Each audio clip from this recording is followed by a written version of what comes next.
하나님의 말씀을 보시겠습니다. 고린도전서 14장 33절부터 40절까지입니다. 하나님은 무질서의 하나님이 아니시요 오직 화평의 하나님이시니라. 모든 성도가 교회에서 함과 같이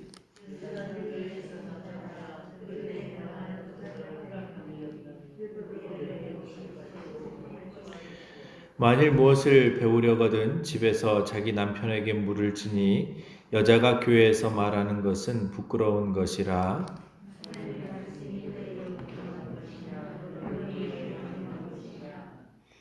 만일 누구든지 자기를 선지자나 혹은 신령한 자로 생각하거든 내가 너희에게 편지하는 이 글이 주의 명령인 줄 알라.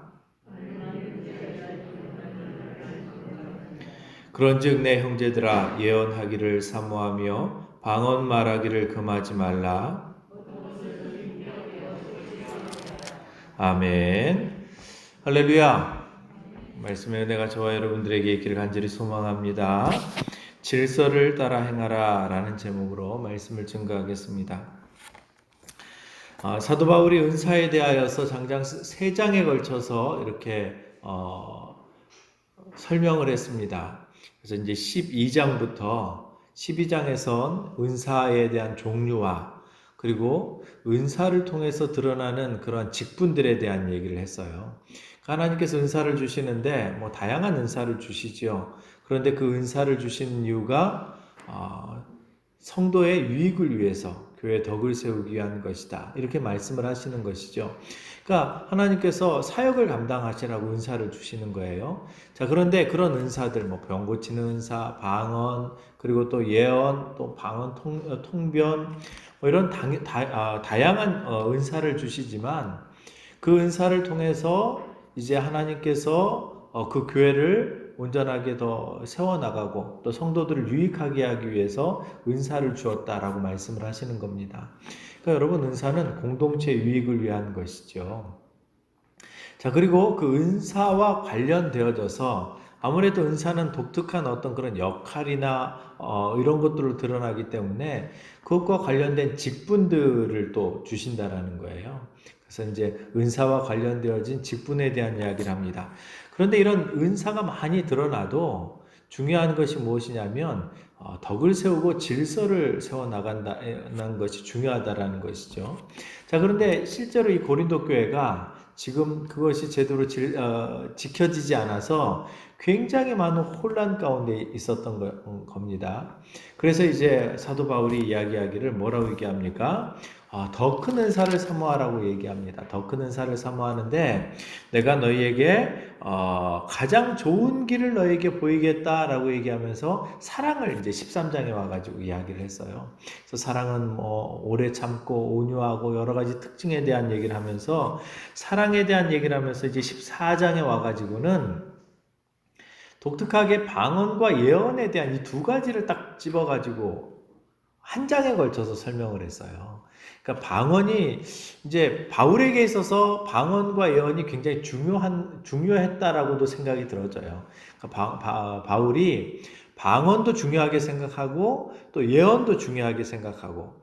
근데 이제 예언 같은 경우에는 사실은 하나님께서 이 시대를 향한 또 어떤 개인을 향한 하나님의 어떤 그런 메시지이기 때문에 그런 어떤 교회 내부 안에서 어떤 유익한 것이고, 방언은 사실은 사람들이 못 알아듣는 어떤 그런 것이기 때문에 대외적으로 보면 하나님의 어떤 놀라운 어떤 살아계심, 다시 말하면 하나님의 능력이 발현되어진 것으로 보았단 말이죠. 그래서 나름대로 어떤 각각의 어떤 특징들이 있지만, 그런데 할 수만 있으면 예언하기를 내가 여러분들에게 이제 이렇게 추천한다라고 얘기합니다. 예언하기를 소망하라고 얘기하는 것이죠. 자, 그러면서 이제 마지막 부분에서 뭐라고 얘기하냐면, 자, 하나님은 무질서의 하나님이 아니시요 오직 화평의 하나님이시니 모든 성도가 교회 삶과 같이 여자는 교회에서 잠잠하라 라고 얘기합니다. 자, 이제 계속 예언에 대한 얘기를 했어요. 방언에 대한 얘기를 했어요. 다시 말하면 은사에 대한 얘기를 했단 말이죠. 자, 그래서 이 은사를 통하여서 교회가 더욱더 덕스러워져야 되는데, 지금 바울은 일반적인 이야기를 지금 많은 사람들에게 여러분 어떻게 살아야 됩니다. 뭐 이런 얘기를 하고 있는 것이 아니라 고린도 교회라는 아주 특수한 상황에 대하여서 지금 편지를 쓰고 있잖아요. 그러니까 이 오늘 본문에 등장하고 있는 내용은 고린도 교회에 일어난 일들 가운데 어떤 부분을 딱 지목을 해서 그 부분을 좀 고치기를 바라서 하는 얘기란 말이죠. 자, 그러면 지금 방언과 예언, 바울이 이것을 굉장히 중요하게 했다라고도 생각이 되어지지만 또 한편으로 보면 이 방언과 예언 때문에 교회가 또 더 시끄러워졌을 수도 있는 것이죠. 왜냐하면 방언, 누가 봐도 방언은 못 알아듣는다고 얘기했잖아요. 방언을 하면 통변하는 사람이 있지 않는 한 자기가 무슨 얘기를 했는지 모르기 때문에 여러분 자기에게 은사가 나타났는데 얼마나 자랑하고 싶겠어요.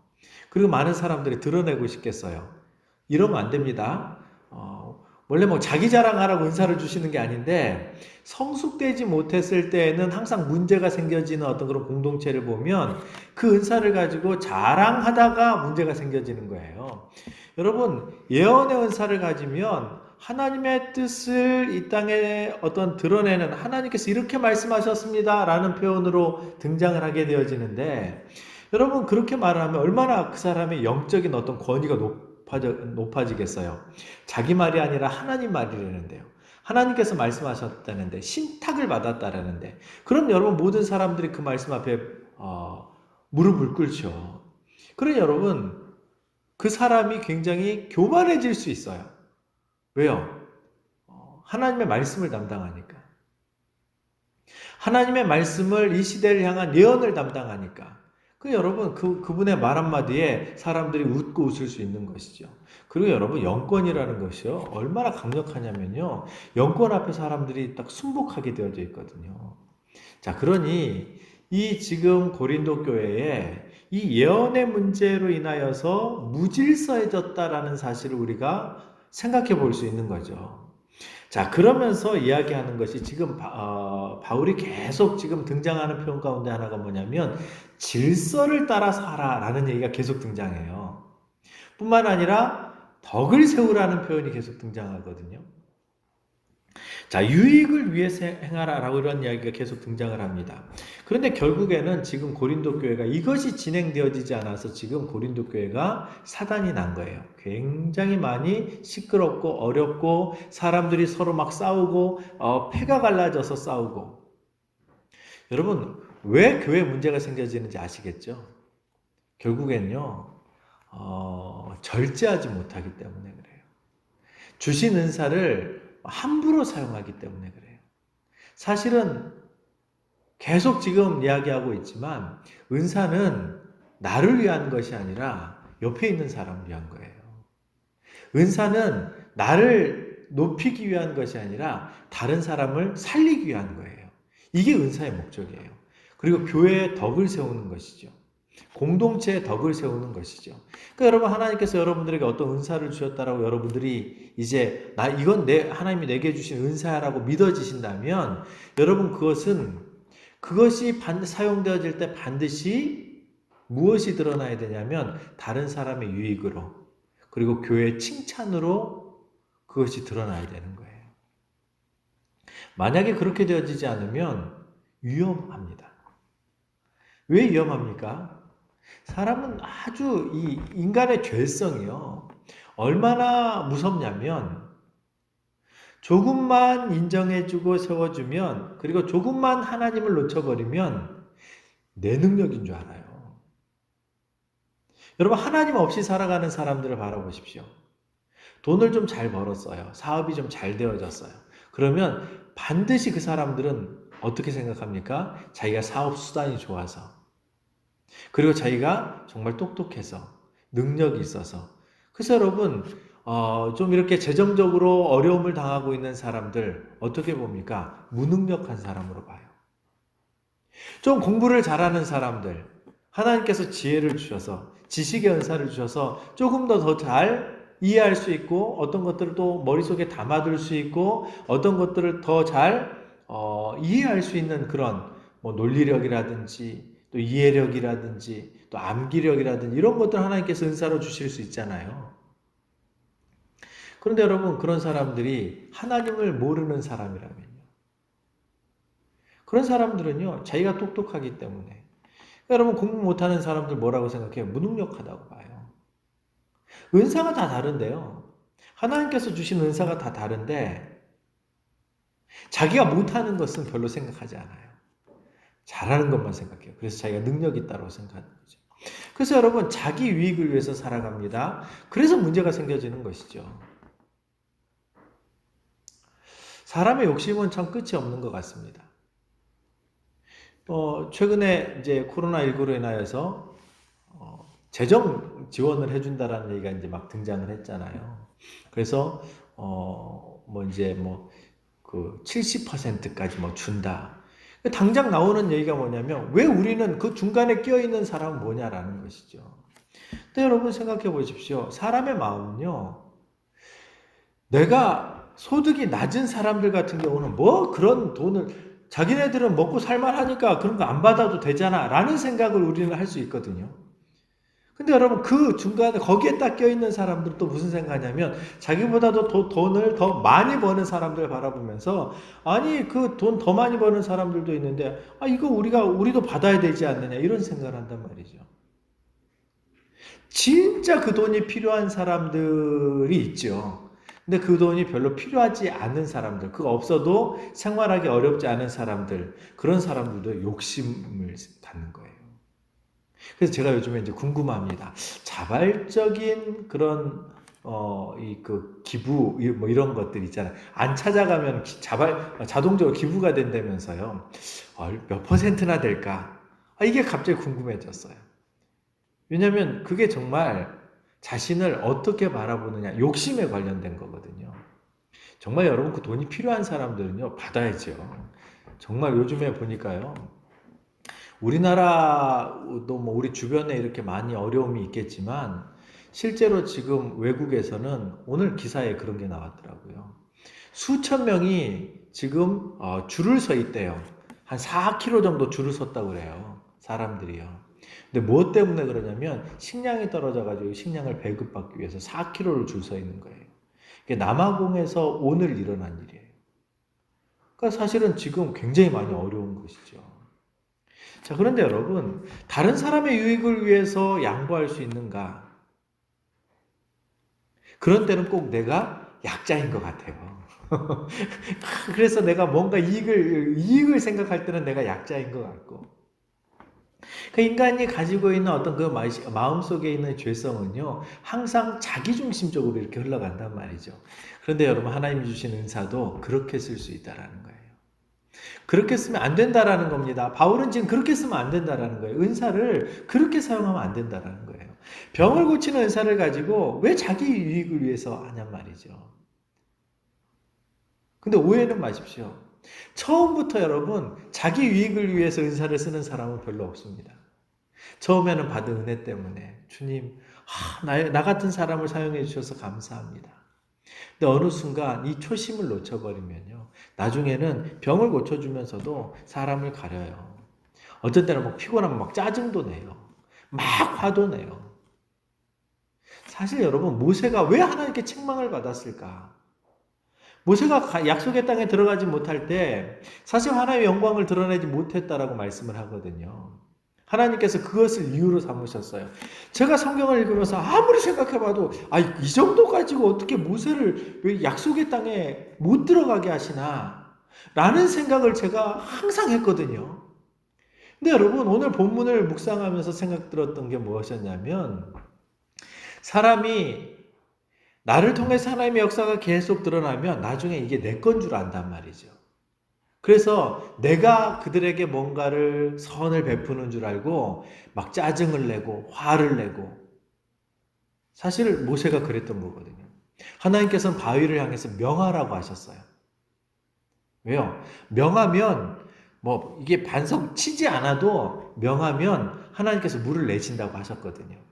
그러면 능력은 하나님께서 행하시는 것이기 때문에 모세도 사실은 속상하지요. 왜냐하면 백성들이 너무 이렇게 악하니까요.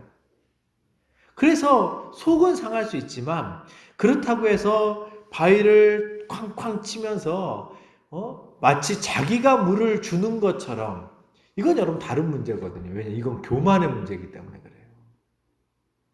내가 지금 뭔가를 주는 것이 아니라 하나님께서 주신 은사를 가지고 행하는 거란 말이죠. 이 초심을 끝까지 지킬 수 있었으면 좋았을 건데 모세는 그러지 못했던 것 같아요. 그런데 사실 여러분 모세만 그러는 것이 아닙니다. 우리도 그런 거죠. 우리도 때때로 우리에게 주신 모든 것이 다 하나님 은혜라고 얘기하지만 정말 하나님의 은혜라고 생각하면 정말 여러분 세상 속에서 좀 바보같이 사셔야 되는 거예요. 왜냐하면 양보해야 되거든요.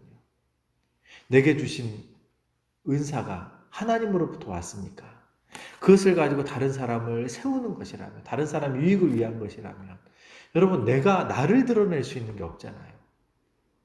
그러니 여러분 이 세상에 속한 사람들은요 그렇게 못 사는 거예요. 하나님의 은혜가 있는 사람들만 그 삶을 살아갈 수 있는 거예요. 그리스도인으로서 살아간다는 것이요 세상 사람들은 그렇게 못 삽니다. 왜요? 자기가 가지고 있는 자기의 성정과 자기 안에 있는 그런 인간성과 여러분 계속 부딪히기 때문이죠. 조금만 속상해도 막 부딪히고 싶은데요. 근데 성경은 뭐라고 그래요? 축복해라. 네가 가진 은사를 가지고 다른 사람을 더 세워라. 근데 그 사람이 잘 그래도 협력해서 좀 인정받을 만하고 또 겸손한 사람 같으면 얼마든지 그렇게 또 섬기지요. 왜? 상대적인 것일 수 있으니까요. 내가 잘해주니까, 내가 주를 위해서 충성하고 헌신하고 하니까 그 사람도 나에게 또 고마워하고 막 그러니까 또 잘 순종하고 따라오면 팀워크가 잘 맞는 거잖아요. 그러면 얼마든지 여러분 같이 좀 이렇게 한동안 갈 수 있어요. 근데 문제는요, 나는 하나님의 말씀대로 살아가려고 하는데 상대방이 이게 하나님의 말씀은 전혀 모르고 완전히 인간적이고 그렇게 말씀을 순종하지 않아요. 그럼 여러분, 나중에 막 열받는단 말이죠. 모세가요. 모세가 그랬어요. 자기에게 주신 은사를 가지고 백성들을 이끌어 가야 되는데 자기에게 준 그 지팡이도 물론 자기 거였지만 그 지팡이를 통해서 하나님께서 기적을 계속 행하셨잖아요. 자기가 지금 능력을 행하는 사람은 아니잖아요. 능력을 자기를 통해서 하나님께서 행하시지만 능력의 원천은 하나님이시잖아요. 그래서 때마다 하나님의 영광을 드러내고 하나님께서 행하신 것을 그래서 이 백성들이 하나님의 살아계심을 알게끔 하나님께로 모든 마음이 돌아가게끔 영광을 돌려드려야 될 사명이 모세에게 있었단 말이죠. 근데 모세는 결국 그것을 감당하지 못해요. 물론 성경에 보면 딱 한 번의 그런 연약함의 모습이었긴 하지만 아마도 성경에 기록되어지지 않은 누적되어져 있는 것이 분명히 있었을 거예요. 왜냐하면 성경이 다 기록하고 있는 것은 아니니까. 그렇습니다, 여러분. 은사는 다른 사람을 위한 겁니다. 은사는 교회를 위한 거예요. 은사는 하나님을 위한 것입니다. 그러니까 여러분, 정말 하나님께 칭찬받는 사람들 어떤 사람입니까? 우리가 늘 그런 얘기는 그렇게 하잖아요. 이름도 없이 빛도 없이 헌신하는 사람. 아무도 안 알아줘요. 아니 이 말은 좀 틀린 말이죠. 왜 틀린 말이냐면 아무도 안 알아주는 것이 아니라 하나님이 알아주세요. 다른 사람이 못 봤을지 몰라도 하나님은 보셨어요. 그러니까 하나님께서 그 이름도 없이 빛도 없이 자신에게 주어진 은사를 가지고 수고하고 헌신하는 그 사람을 하나님께서 보상해 주시고 갚아 주시더라고요. 전에 한번 제가 드렸던 이야기가 하나 생각이 나요. 정말 이름도 없이 아무도 없을 때 강대상을 닦던 권사님이 계셨어요. 우리 교회 얘기가 아닙니다. 다른 교회. 그분은 정말 부끄러워서 아무도 자기가 어떻게 하면 하나님 앞에 이렇게 뭔가를 헌신할 수 있을까 하다가 자기가 할 수 있는 게 뭐였냐면 강대상을 닦는 거였어요.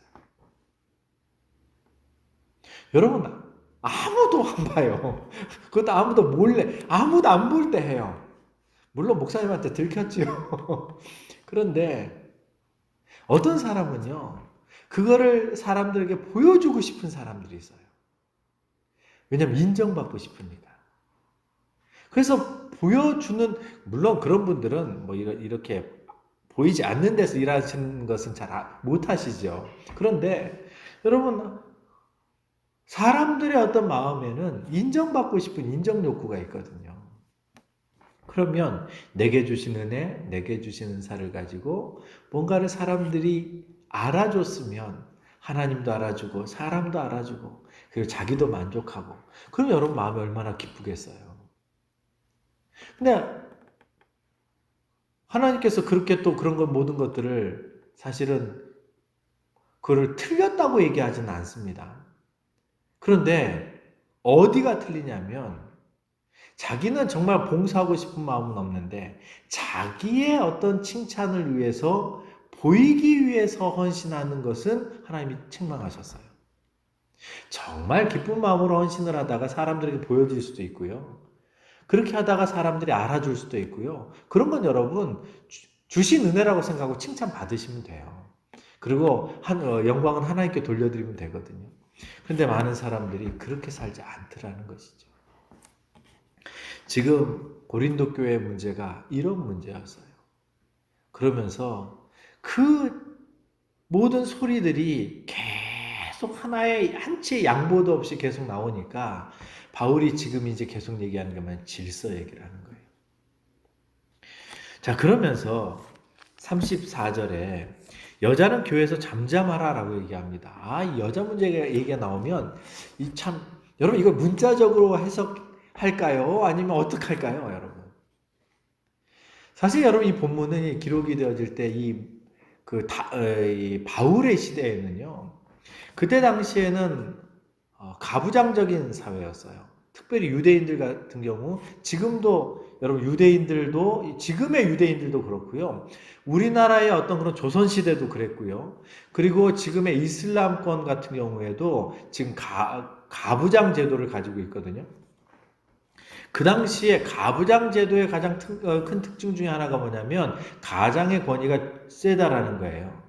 그리고 그리고 그 당시 사회가 왜 가장이 이렇게 어떤 영향력이 셀 수밖에 없었냐면 여러분 모두가 다 나가서 사회활동을 하는 지금 세대와 다릅니다.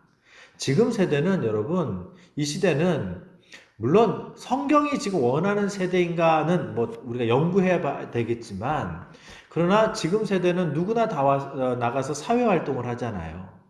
그렇죠? 그런데 예수님 당시만 해도 사도 바울 당시만 해도 사회활동을 누가 하냐면 남자들이 했었어요. 남자들이 사회활동을 합니다. 그런데 여기서 말하는 사회활동의 의미는 뭐냐면 직업과 관련돼 있어요. 그리고 그 직업은 곧 기업이죠. 그 가정의 생존과 관련되어 있어요. 그러니까 여자분들이 나가가지고 막 여기저기서 막 모여가지고 뭐 양 거래하고 또 뭐 어떤 일을 따오고 뭐 이런 것을 하지 않거든요. 주로 남자들이 나가가지고 가장이 나가가지고 우리 집안에 할 수 있는 일들. 그래서 예수님 같은 경우에는 목공이셨잖아요. 당시에 뭐 돌도 깎고 뭐 하면서 뭐 석공일 수도 있고 목공일 수도 있었는데 그 집안이 하는 어떤 그런 직업이 있어요. 바울은 텐트를 깁는 일을 했어요. 왜요? 집안 대대로 그 집안에 텐트를 깁는다 그러면 바울이 어렸을 때에는 바울의 아버지와 그 집안이 텐트를 하니까 텐트를 만들기 위해서는 그 아버지가 나와가지고 텐트 만드는 것을 쉽게 얘기하면 따와요. 그래가지고 그것을 집안이 전체가 만들어요. 그 밖에 나와가지고 또 그것을 팔아요.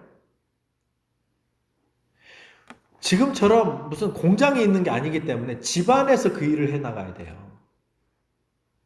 양치기들은, 목동들은 양을 쳐가지고, 집안이 다 양을 쳐가지고, 양을 팔거나 어떤 그 털을 가지고 또 팔아서 그 가정이 생존을 해나가요. 그러니까 여러분, 당시에는 가족 단위였어요. 그러다 보니 여러분, 주로 나가서 하는 일은 뭐예요? 남자들은 나가서 일을 따오고, 그리고 집안에서 일을 하고 그리고 그것을 또 나가서 팔고 그래서 누가 많아야 되냐면 남자들이 많아야 돼요. 또 왜냐면 또 그것을 또 지키고 보호하려면 여러분 자기 집안을 자기가 지켜야 되잖아요. 여자분들은 뭐 했을까요? 당시에는 여자분들이 가정교육을 맡았죠. 교육을 맡았죠. 어릴 때부터 아이들에게 말씀을 가르치고 암송시키고 그리고 이제 성인이 되어지면 유대인들의 성인은 사실은 20세 이상이 아닙니다. 13살이 되어지면 젖된 이후로부터 13살이 되어질 때까지 암송을 하고 성경을 토라를 암송을 하고 그 이후로부터 이제 아버지에게 직업 교육을 받는 거예요. 그래서 양을 치는 사람은 뭐 집안이 목동 집안이면 양을 치는 법을 배우고요. 그리고 또 뭐 텐트 만드는 일 같으면 텐트 만드는 법을 배우고요. 예수님 같은 경우 13살 때부터 뭐 했겠어요? 이제 나무 깎고 돌 깎고 해서 가구 만들고 뭐 이런 것들을 배우시는 거예요. 그러니까 여러분 상상을 해보세요. 집안이 그렇게 공동체를 이루어가지고 그 집안에서 일을 하다 보니까 공동체가 모이면 주로 남자들이 당연히 앞에 나가가지고 어떤 이야기를 하고 어떤 것을 이끌어가죠. 그리고 대사회적으로 남편이 나가서 일을 하는 것이니까요. 그래서 여러분 남편이 만약에 죽어서 과부가 되어졌다. 그러면 그 집안에 그 어떤 그런 먹고 사는 문제를 해결할 수 있는 그런 가장이 없기 때문에 그 문제를 해결해 줄 수 있는 사람이 없기 때문에 그분들이 그렇게 어려움을 당했던 거예요. 그래서 고아와 과부가 같이 이렇게 이야기가 되어지는 거거든요. 생존 문제를 고민해야 되는 사람들이었기 때문에. 요즘 시대하고는 다르죠. 그러니까 왜 제가 이렇게 표현을 하냐면 그런 시대 속에서 여자가 교회에서 잠잠하라 라고 얘기하는 것이 가능한 거예요. 왜요? 궁금한 거 있으면 어떤 질문이 나오면 뭐 하라는 거예요? 남편에게 물어봐라. 우리야 남편이 예수를 모를 수도 있고 교회를 안 다니면 예수를 모를 수도 있잖아요. 오히려 부인들이 성경 공부를 더 열심히 해가지고 더 많이 할 수도 있고 근데 고대 사회는 그렇지 않아요. 남자들은 기본적으로 뭐예요? 성경의 암송, 여자분도 마찬가지겠지만 남자들은 기본적으로 토라를 다 암송하고 있어요. 토라를 다 암송하고 있기 때문에 가정에서 아이들이 성장을 하면 자녀들에게 토라를 해석해 줄 수 있다니까요. 왜 그게 가능할까요? 그들이 30세가 넘으면 회당에 가가지고요. 그들은 성경을 딱 펼쳐놓고 성경을 읽고 설교할 수 있었거든요. 그러니까 여러분 30세가 넘으면 누구든지 예수님도 30세가 넘으니까 회당에 가가지고 성경을 읽으시잖아요. 자 그렇습니다 여러분. 그러다 보니까 이 본문이 여자는 교회에서 잠잠하라 라는 얘기는 이미 정말 궁금한 것들이 있고 그런 것들이 있으면 남편에게 물어보고 그리고 어떤 발언이라든지 이런 것들은 가정 단위에서 가장을 통해 생활하는 것이죠. 그러고 보면 여러분 이 예수님 당시에 또 이 초대교회 당시에는 여자분들의 어떤 이름들이 교회에서 좀 여러 명 이렇게 등장을 하거든요. 유니게라든지 또 유오디아라든지 또 순두계라든지 또 베베라든지 그러니까 여자분들의 이름이 등장하는데 또 특별히 이 빌립보 같은 경우에는 유오디아와 순두계 이름이 등장을 하는 것을 보면 그분들이 교회 내에서 영향력이 좀 컸던 것 같아요. 대사회적으로 남자들이 사역을 하지만 여러분 이제 자녀들도 다 이제 장성을 했는데 남편이 이제 돌아가셨어요. 그러면 어머니가 이제 뭐 태우마마 수준으로 이렇게 이제 계시면 나름대로 영향력이 있으실 수 있잖아요. 자녀들이 또 엄마의 어떤 이야기를 이제 들을 수도 있고. 그러면 여자분들의 어떤 그런 영향력이 점점 조금씩 커져 나가는 것이죠. 그러다가 교회 내에서 어려움들이 생겨진 거예요. 의견 충돌들이 생겨진 것이죠. 여기 오늘 본문도 마찬가지입니다. 고린도 교회도 이 여자분들의 이야기들이 좀 이렇게 많이 등장을 했을 가능성이 많이 있습니다. 그래서 여자는 교회에서 잠잠하라 그들에게는 말하는 것을 허락함이 없나니 율법에 이른 것 같이 오직 복종할 것이요. 그러니까 여자분들이 하셔야 될 그 당시에 어떤 그런 역할은 뭐였냐면 말씀을 복종하고 또 가르침에 복종하고 순종하고 공동체를 인도를 따라가는 것이었다라는 것이죠. 이 말의 여러분 핵심은 뭐냐면 질서를 따라서 행하라는 것이었어요. 질서를 따라서 행하라. 자, 그래서 만일 무엇을 배우려거든 자기 집에서 자기 남편에게 물을 지니 여자가 교회에서 말하는 것은 부끄러운 것이다. 왜요? 왜 여자가 교회에서 말하는 것은 부끄러운 일일까요? 다시 말하면 이 시대하고는 다른 겁니다. 이 시대에는 여자분들만 신앙생활할 수 있잖아요. 그죠? 여자분들만 교회 나와서 혼자서 신앙생활하는 분들도 계시잖아요. 고대 사회에는요, 여러분, 남편이 예수를 믿어야 가정이 예수를 믿어요. 여자분들이 교회를 나왔다 하면 남편도 교회를 나오는 거예요. 가정 단위로 움직여요. 그러니까 고대 사회의 특징이었어요.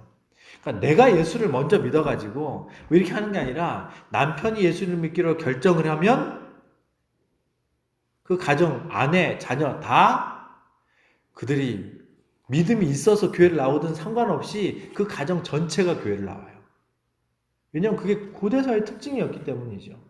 그런데 여자가 어떤 발언권을 가지고 막 얘기하면 그것은 어떤 의미가 되어지냐면 가장인 남편이 영향력이 없다라는 거예요. 가장이 거기서 그 가정을 대표해서 얘기를 해야 되는 건데 그 가정의 질서, 그 가정의 질서가 깨진 것이죠. 이게 이제 고대 사회의 어떤 가치관 때문에 이런 표현이 등장을 하는 거예요. 그래서 이것이 부끄러운 일이다라고 이렇게 이야기를 합니다. 자, 그러면서 이제 하나님의 말씀이 너희로부터 난 것이냐 또는 너희에게만 임한 것이냐 만일 누구든지 자기를 선지자나 혹은 신령한 자로 생각하거든 내가 너희에게 편지하는 이 글이 주의 명령인 줄 알라라고 얘기합니다. 여러분 여기서 우리가 알 수 있는 게 뭐냐면 여러분 초대교회 당시에 선지자라고 불렸던 분들이 여성분들이 많았어요. 자, 그러다 보니 기도도 많이 하고 그러니까 여러분 남자도 앉아가지고 기도를 많이 하면 하나님의 어떤 그런 그 영감들을 충분하게 받을 수 있거든요. 그런데 남자들은 주로 밖에 나가서 활동을 하잖아요. 여자분들은요 주로 집안에 머물러 있어서 양육하고 그리고 좀 활동 자체가 정적인 활동을 하기 때문에 하나님 앞에 기도할 시간이 많은 거예요. 하나님 앞에 기도하는 사람들이 하나님의 음성을 들어요. 여러분 정말 실력 있는 그 1등 요리사 이런 사람들 여자가 많아요, 남자가 많아요? 사실 여러분 여자분들도 1등 요리사 하면 여자분도 많을 수 있는데 직업이라는 측면으로 접근을 하면요 미용사도 남자들이 더 잘합니다. 머리도 남자들이 더 잘합니다. 직업이라는 측면으로 접근하면 일반적으로 접근하면 여자분들이 훨씬 더 잘하는 사람이 많은데도 요리라든지 이런 영역도요 직업이라는 측면으로 딱 접근하면 남자들은 이게 여자분들이 어떤 특화되어져 있는 이런 역할 이런 거 상관없이 직업이라는 측면으로 딱 집중을 하면 남자들은 그것을 가지고 생존을 해야 되잖아요. 거기에 올인을 해요. 그리고 그것을 더 성장시키고 발전을 시키죠. 그렇다고 해서 여자분들이 무능력하기 때문에 1등 이런 게 안 나온다라는 게 아닙니다. 남자들은 직업으로 접근하기 때문에 그런 분은 더 깊이 들어간다라는 이야기예요. 자, 그러다 보니 여러분, 기도도 여러분, 일반 성도들이, 여자분 성도들이 기도를 더 많이 할까요? 남자 목사님들이 더 기도를 많이 할까요? 직업으로 접근하면 여러분 분명 여자분들이 앉아 있어서 기도하고 이런 것들을 훨씬 더 잘하는데요. 죄송합니다. 이 목회직을 직업이라는 측면으로 접근해서 죄송한데 이건 좀 긍정적인 측면에서 역할적인 측면에서 보면요. 목사님들이 훨씬 더 기도를 많이 해요. 왜요? 그게 본인의 역할이니까요. 자, 그래서 여러분 누구든지 자기를 선지자나 혹은 신령한 자로 생각하면 그럼 이런 분들이 주로 여자분들이 많았단 말이죠. 영적인 부분에 있어서 여자분들이 이쪽이 좀 많았어요. 요즘 사회도 보면 그렇잖아요. 기도를 많이 하고 영적인 어떤 이런 부분에 있어서 좀 이렇게 뭔가 깨어있다, 기도 많이 하는 기독군이다 보면 목회자를 제외하고는 거의 다 여자분들이세요. 왜 여자분들이 갑자기 그 정상 신학도 안 하고 그냥 여기저기 그 신학을 들어가가지고 다 목사하시는 줄 아십니까? 그분들이 하나님과 어떤 그런 소통이 이렇게 오랫동안 이렇게 앉아있고 기도하다 보니까 영적으로 이렇게 뭔가 이렇게 받으시는 것들이 있으니까 그냥 다른 역할 가지고는 안 되니까 그냥 요즘에는 목사까지 가시는 것 같아요. 목사가 돼가지고. 그래서 그 여자분들, 여자 목사님들 가운데 다 그런 건 아니지만 평균적으로 보면 뭐 설교를 잘하거나 이런 데 특화되어져 있는 분들보다 기도나 뭐 은사나 이런 데에 특화되어져 있는 여자 목사님들이 많아요. 그러니까 영성 쪽에 더 이렇게 더 많이 집중되어져 있다라는 것이죠. 고린도 교회에도 자기를 선지자나 신령한 자로 여기는 사람들이 많았던 거예요. 예언하고 그리고 또 방언하고 그러니까 자기가 신령하다고 생각을 하니까 누구 말도 안 듣는 거죠. 이게 교만인 거예요. 그래서 바울이 이 글이 주의 명령인 줄 알아라. 무슨 말입니까? 질서를 따라서 해라. 이게 주의 명령이라는 거예요. 예언하는 자는 예언하다가 다음 사람이 어떤 예언이 오면 침묵하고 그 사람, 그 다음 사람의 예언을 듣고 방언하는 사람들도 막 아무 데서나 방언하지 말고 정말 방언으로 얘기하려면 통변하는 자를 세워가지고 그 내용이 뭔지를 분명하게 사람들이 알아듣는 말로 해라. 라고 질서를, 규칙을 세워주는 것이죠. 그러면서 만일 누구든지 알지 못하면 그는 알지 못한 자니라 그런즉 내 형제들아 예언하기를 사모하며 방언 말하기를 금하지 말라. 무슨 말입니까? 그것이 지금 틀렸다라는 게 아니에요. 예언이나 방언이나 이게 하나님이 주시는 정말 좋은 은사들인데 그런데 모든 것을 품위 있게 하고 질서 있게 행하라라고 얘기하는 거죠. 그렇습니다, 여러분. 우리에게 하나님께서 은사를 주세요. 그 은사를 통해서 공동체가 정말 풍성해질 수 있습니다. 근데 여러분, 그 은사 때문에 공동체가 엉망이 되어질 수 있는 거예요. 근데 여러분, 무엇 때문입니까? 나 때문이에요, 나 때문에. 내가 하나님이 주신 은사를 하나님이 주신 것으로 알고 내 은사를 통해서 옆에 있는 다른 사람들, 성도들, 교회를 그리고 하나님을 더 높여드리기 위해서 이것을 쓰느냐 아니면 내가 은사가 주어졌다고 해서 이것을 가지고 막 휘두르고 질서도 없이 막 자기가 최고인 것처럼 행하느냐 이게 여러분 그렇게 해가면 교회가 깨지는 거예요. 교회가 엉망이 되어져 버리는 것이죠. 성경에 보면 늘 그랬어요. 모세의 시대에도 하나님께서 리더를 세우셨어요. 그에게는 다스리는 은사를 주셨죠. 그래서 그 다스림을 가지고 본인이 하나님 앞에 충성하고 헌신했을 때에는 이런 백성들이 잘 따라왔습니다. 때때로 막 백성들이 막 이렇게 해도 하나님께서 그의 권위를 세워 나가면서 그래도 그가 백성들을 잘 이끌어 왔어요. 그런데 내 거라고 생각했을 때 화를 내고 했을 때 하나님께서 그를 책망하세요. 또 어떤 사람들은 자기에게 주어진 은사가, 자기에게 주어진 신분이, 아니, 모세도 레위 사람이고, 나도 레위 사람이고, 아니, 아론도 레위 사람, 레위 자손이면 나랑 뭐가 다르냐? 이 고라 자손 같은 사람들. 이런 사람들도 있는 거거든요. 그런 사람들이 그 어떤 서로의 어떤 그 역할을 존중하지 않고 나가면요. 여러분, 공동체는 깨지는 거예요. 다 주신 은사가 하나님으로부터 나왔는데. 하나님께서 우리에게 주의 영광을 위해서 다 주신 것인데. 그게 오히려 공동체에 상처를 내는 거죠. 고린도 교회가 지금 이런 상황이 되어진 거예요. 그래서 지금 바울이 질서 얘기를 계속하는 거예요. 질서를 지켜야 합니다. 질서를 존중해야 합니다. 그래서 섬기는 자는 섬기는 자로, 질서라는 것은 어떤 더 그 권력을 의미하지 않아요. 다 섬기는 거죠. 자, 섬기는 것인데 질서를 따라서 섬기라는 거죠. 그래서 서로를 존중해야 되는 거죠.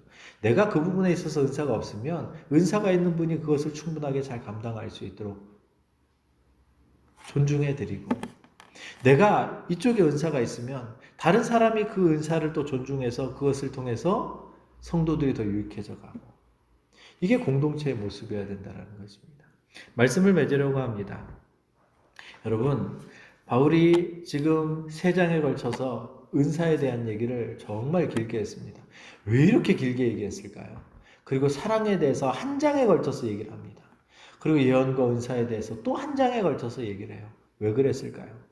그 당시에 은사가 많이 드러났지만 이 예언과 은사, 이 영적인 문제 때문에 교회가 엉망이 되어져 버렸기 때문에 그래요. 근데 여러분, 어느 교회나 그럴 수 있어요. 언제든지 우리가 교만해지면 그럴 수 있어요. 그래서 바울이 우리에게 권면하는 게 뭐냐면 사랑입니다. 사랑으로 행해야 합니다. 그러니까 여러분, 우리가 이렇게 표현해도 좋을 것 같아요. 예언 못해도 돼요. 여러분, 바울은 예언의 은사를 사모하라고 그랬는데요. 여러분, 예언 못해도 괜찮습니다. 방언 못해도 괜찮습니다. 은사를 주면 좋지만요. 여러분, 방언, 그것 때문에 내가 교만해져 가지고 다른 사람들에게 상처가 되어진다면 차라리 못하는 것이 더 나을 수 있죠. 병 고치는 은사, 이것 때문에 여러분 내가 교만해진다면 차라리 병 고치는 은사가 없는 게 더 나아요. 물론 저는 주여 주시옵소서 기도하고 있지만, 왜냐하면 환자분들을 바라보면 정말 그분들에게 하나님의 이 어떤 그 치유의 역사가 일어나기를 소망하기 때문에. 그런데 여러분, 그것 때문에 우리가 교만해진다면, 다른 사람들에게 상처를 준다면, 영적으로 막 어떤 뭔가를 막 투시의 은사가 있어가지고 뭔가를 이렇게 알아서 해야 되는데, 예언도 상대방을 권면하고 위로하고 세워주는 은사였잖아요. 근데 그걸 가지고 너 벌 받았어, 하나님께서 이렇게 말씀하셔서, 이거 여러분 그 사람 죽이는 거거든요. 만약에 그런다면 그런 은사 차라리 없는 게 낫죠. 그래서 우리가 기도해야 될 건 뭐냐면, 차라리 하나님, 이런 은사보다 사랑의 은사를 주세요 라고 기도해야 되는 거죠. 사랑이 있는데, 사랑이 있으면 여러분 다른 사람을 세워주고 싶잖아요. 사랑이 있으면 다른 사람을 헌신하고 싶잖아요. 그 마음이 있었을 때 은사가 주어지면요, 그 은사가 살아나는 거예요. 정말 많은 사람들을 세워나가는 거죠. 가정도 마찬가지입니다. 가정도요, 여러분에게 주신 은사들이 있어요. 남편이 잘하는 게 있고요, 아내가 잘하는 게 있습니다. 그럼 여러분 서로 그것을 알아서 서로 맞춰줘야 되는 거죠. 만약에 안 맞춰주면 가정 깨지는 거예요. 요즘에 왜 가정이 자꾸 깨지냐? 왜 요즘 보면 막 돈 많은 가정들 보면 이혼한다 그러면 다 돈 많은 사람들, 좀 이렇게 넉넉한 사람들, 물론 그렇지 않은 사람들도 있겠지만 주로 돈 많고 이런 사람들 보면 쉽게 깨지는 것 같아 보여요. 안 그런 가정들도 있겠지만, 그런데 왜 그럴까 보면요, 양보를 안 해주거든요. 너 없어도 나 혼자도 살 수 있다. 그러면 양보가 안 되는 거예요. 왜? 내가 내 생각을 막 관철시키고 싶거든요. 서로를 이렇게 세워주려고가 아니라 관철시키려고 하기 때문이죠.